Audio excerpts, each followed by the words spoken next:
നമസ്കാരം. വാശിയേറിയ പോരാട്ടം നടക്കുന്ന മണലൂർ നിയോജക മണ്ഡലത്തിലാണ് എന്നുള്ളത്. ഇവിടെ BJP-യുടെ സംസ്ഥാന ഉപാധ്യക്ഷനായിട്ടുള്ള KK അനീഷ് കുമാറാണ് സ്ഥാനാർത്ഥിയായി എത്തിയിരിക്കുന്നത്. അദ്ദേഹത്തോട് തന്നെ ചോദിച്ചു മനസ്സിലാക്കാം എത്രത്തോളം പ്രതീക്ഷയുണ്ട് ഈ ഒരു തെരഞ്ഞെടുപ്പിൽ. ചേട്ടാ നമസ്കാരം. ചേട്ടാ, ഇപ്പോ ഈ വാശിയേറിയ പോരാട്ടമാണ് മണലൂർ നിയോജക മണ്ഡലം, ത്രികോണ മത്സരം. BJP-യുടെ സാധ്യത എങ്ങനെയാണ്? BJP 100% മണലൂർ നിയോജക മണ്ഡലം ഇത്തവണ ജയിക്കും. കഴിഞ്ഞ ലോക്സഭാ തെരഞ്ഞെടുപ്പിന്റെ വിജയത്തിന്റെ തനിയാവർത്തനമായിരിക്കും മണലൂരിൽ ഉണ്ടാവുക. കഴിഞ്ഞ ലോക്സഭയിൽ 9,000 വോട്ടിന്റെ ഭൂരിപക്ഷം നേടിയിട്ടുള്ള മണ്ഡലമാണ് മണലൂര്. അതിനുശേഷം വളരെ സിസ്റ്റമാറ്റിക് ആയിട്ടുള്ള പ്രവർത്തനത്തിൽ കൂടി 10,000-ഓളം പുതിയ വോട്ടുകൾ ഞങ്ങൾ ഈ മണ്ഡലത്തിൽ ചേർത്തിട്ടുണ്ട്. അപ്പോൾ ഒരു കംഫർട്ടബിൾ മെജോറിറ്റിയിൽ ഈ മണ്ഡലം 100% ജയിക്കും എന്നുള്ളതാണ് ഞങ്ങൾ പ്രതീക്ഷിക്കുന്നത്.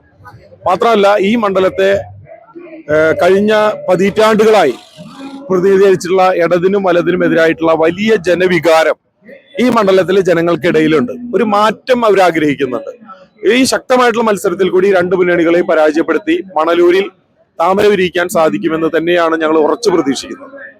ഈ ജമാഅത്തെ ഇസ്ലാമി പോലെയുള്ള ഒരു സംഘടനയെ ഒപ്പം ചേർത്ത് പിടിക്കുന്ന ഒരു സ്ഥാനാർത്ഥി, PFI അല്ലെങ്കിൽ PFIയുടെ അടക്കം പ്രധാനപ്പെട്ട മുഖപത്രങ്ങൾ ഉദ്ഘാടനം ചെയ്ത് ജനങ്ങളിലേക്ക് എത്തിക്കാൻ പ്രചരണം കൊടുത്ത ഒരു വ്യക്തി കൂടി.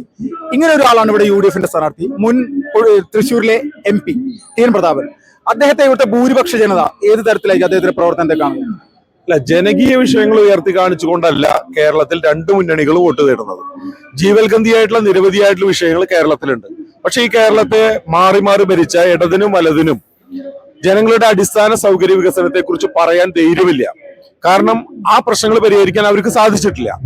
അപ്പോ ന്യൂനപക്ഷ പ്രീണനം, ഭീകരവാദികളെ പ്രീണിപ്പിച്ച് എങ്ങനെയെങ്കിലും ജയിക്കുക എന്നുള്ളതാണ് ഈ രണ്ട് മുന്നണികളും പരിശ്രമിച്ചുകൊണ്ടിരിക്കുന്നത്. വികസനം പറഞ്ഞ് വോട്ട് തേടുന്നത് BJP മാത്രമാണ്. വികസിത കേരളം, മാറാത്തത് മാറും എന്നുള്ള മുദ്രാവാക്യം ഉയർത്തുന്നത് BJP മാത്രമാണ്. മറ്റുള്ളവര് തീവ്രവാദ സംഘടനകളുടെ പിറകെയാണ്. രണ്ടു കൂട്ടരും മത്സരിച്ച് പ്രീണിപ്പിച്ചുകൊണ്ടിരിക്കുകയാണ്. അതിന് നേതൃത്വം കൊടുക്കുന്നത് കോൺഗ്രസ് ആണ്.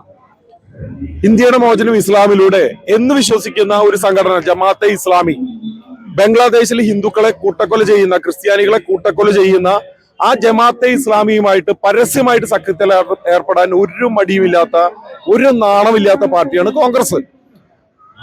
ആ ജമാഅത്തെ ഇസ്ലാമിയുടെ നേതാക്കന്മാർ തന്നെ പറയുന്നു, ഞങ്ങൾ മതരാഷ്ട്രവാദം ഉപേക്ഷിച്ചിട്ടില്ല, ഞങ്ങൾ മതരാഷ്ട്രവാദത്തിൽ ഉറച്ചു നിൽക്കുന്നു.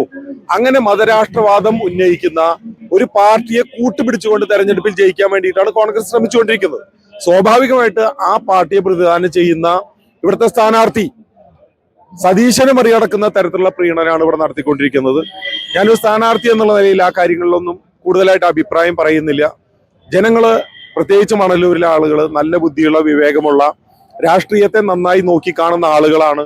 അവരിതെല്ലാം വിലയിരുത്തി അവര് ബുദ്ധിപൂർവ്വം, വിവേകപൂർവ്വം ഈ തെരഞ്ഞെടുപ്പിൽ വോട്ട് ചെയ്യും എന്നാണ് ഞങ്ങൾ പ്രതീക്ഷിക്കുന്നത്. ഈ പുതുക്കാട് 15 വർഷത്തോളം MLA-യും അതോടൊപ്പം തന്നെ വിദ്യാഭ്യാസ മന്ത്രിയുമായിരുന്ന ആളാണ് പ്രൊഫസർ രവീന്ദ്രൻ മാഷ്. അപ്പൊ അദ്ദേഹം പുതുക്കാട് മത്സരിക്കാതെ മണലൂരിലേക്ക് എത്തിയിരിക്കുകയാണ്. എന്തുകൊണ്ടായിരിക്കാം CPM അദ്ദേഹത്തെ അവിടെ നിർത്താതെ ഇങ്ങോട്ട് എത്തിച്ചത്? അതിപ്പോ രണ്ട് സ്ഥാനാർത്ഥികൾ അങ്ങനെ തന്നെയാണ്. ഒരു തവണ ഒരു സ്ഥലത്ത് മത്സരിച്ച് ജയിച്ചാൽ പിന്നെ ആ സ്ഥലത്ത് അവർ പിന്നെ മത്സരിക്കാറില്ല. രണ്ടു കൂട്ടരും അങ്ങനെ തന്നെയാണ്. ഒരു തവണ ജയിച്ചാൽ പിന്നെ ആ മണ്ഡലത്തിൽ 5 വർഷം കഴിഞ്ഞാൽ അവർക്ക് ജനവിധി തേടാൻ സാധിക്കില്ല. സാധിച്ചാൽ അവർ തോൽക്കും, അത് ഉറപ്പാണ്. അപ്പൊ ഈ രണ്ട് സ്ഥാനാർത്ഥികളും മത്സരിച്ച സ്ഥലത്തൊന്നും പിന്നീട് വീണ്ടും മത്സരിക്കാത്തവരാണ്, മാറി മാറി മത്സരിക്കുന്ന ആളുകളാണ്.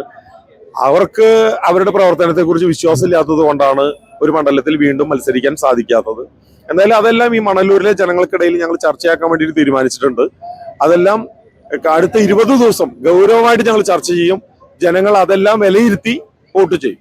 ഈ കഴിഞ്ഞ MLA ഈ മുരളി പെരുന്നില്ലി, അദ്ദേഹത്തിന്റെ പ്രവർത്തനങ്ങൾ എടുത്തു കാണിക്കാൻ പറ്റുന്ന എന്താണ് കഴിഞ്ഞ 5 വർഷം കൊണ്ട് ഈ മണ്ഡലത്തിലുള്ളത്? അദ്ദേഹത്തിന്റെ എടുത്തു കാണിക്കാൻ പറ്റുന്ന ഭരണം എന്ന് പറയുന്നത്, ഇവിടെ കുടിവെള്ളം കിട്ടാത്ത പഞ്ചായത്തുകളാണ് മിക്കവാറും എല്ലാ പഞ്ചായത്തുകളും. അതുപോലെ സഞ്ചാരയോഗ്യമല്ലാത്ത റോഡുകളാണ് മിക്കവാറും എല്ലാ പഞ്ചായത്തിലും. അദ്ദേഹത്തിന്റെ വീട്ടിലേക്ക് തന്നെ ഒരു കാറിൽ പോകാൻ സാധ്യമല്ല, നടന്നേ പോകാൻ പറ്റുള്ളൂ. അങ്ങനെ തകർന്നു കിടക്കുന്ന റോഡുകളാണ്. അതുപോലെ കടലോരത്ത് കടലാക്രമണ ഭീഷണി നിരവധി ആളുകൾ അഭിമുഖീകരിക്കുന്നു.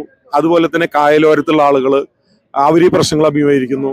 അതുപോലെ കഴിഞ്ഞ 10 കൊല്ലമായിട്ട് ഈ മണ്ഡലത്തിൽ ഒരു ആശുപത്രി പോലും തുടങ്ങാൻ സാധിച്ചിട്ടില്ല എന്നുള്ള അദ്ദേഹത്തിന്റെ ഒരു ഭരണ നേട്ടമാണ്.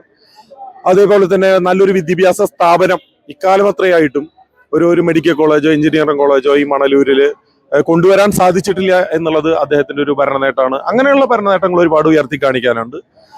അതല്ലാതെ വേറൊന്നും പറയാനില്ല. ഏറ്റവും പ്രധാനമായിട്ട് BJPക്ക് ഇവിടെ വിജയിച്ച് കയറണമെങ്കിൽ ഏകദേശം എത്ര വോട്ട് ഇവിടെ പിടിക്കേണ്ടി വരും എന്നാണ് ചേട്ടൻ്റെ ഒരു കാഴ്ചപ്പാട്? BJPക്ക് ശക്തമായിട്ടുള്ള ത്രികോണ മത്സരം നടന്നാൽ ഒരു 55,000-ലധികം വോട്ട് പിടിച്ചാൽ ഇവിടെ ജയിക്കാൻ വേണ്ടി സാധിക്കും. കാരണം ഒരു 2,10,000 വോട്ടാണ് ഉള്ളത്. 1,60,000 വോട്ട് പോൾ ചെയ്ത് കഴിഞ്ഞാൽ ഒരു 55,000 കടന്നാൽ ജയിക്കാൻ പറ്റുമെന്നാണ് ഞങ്ങൾ പ്രതീക്ഷിക്കുന്നത്. പക്ഷേ ഞങ്ങൾ മിനിമം ഒരു 10,000 വോട്ടിന് ജയിക്കാനുള്ള പ്രവർത്തനമാണ് ഇവിടെ നടത്തുന്നത്. കാരണം കഴിഞ്ഞ 2011 തെരഞ്ഞെടുപ്പിൽ BJPക്ക് ഇവിടെ 11,000 വോട്ടാണ് കിട്ടിയത്. അത് ഞങ്ങൾ 2021 40,000 വോട്ടായിട്ട് ഇവിടെ ഉയർത്തി. 2021 കിട്ടിയ 40,000 വോട്ട് 2024 എത്തിയ സമയത്ത് 62,000 വോട്ടായിട്ട് മണലൂരിൽ ഞങ്ങൾ വർദ്ധിപ്പിച്ചിട്ടുണ്ട്. 2024 ശേഷം ഒരു 10,000-ഓളം പുതിയ വോട്ടുകൾ ഞങ്ങൾ ഇവിടെ ചേർത്തിട്ടുണ്ട്.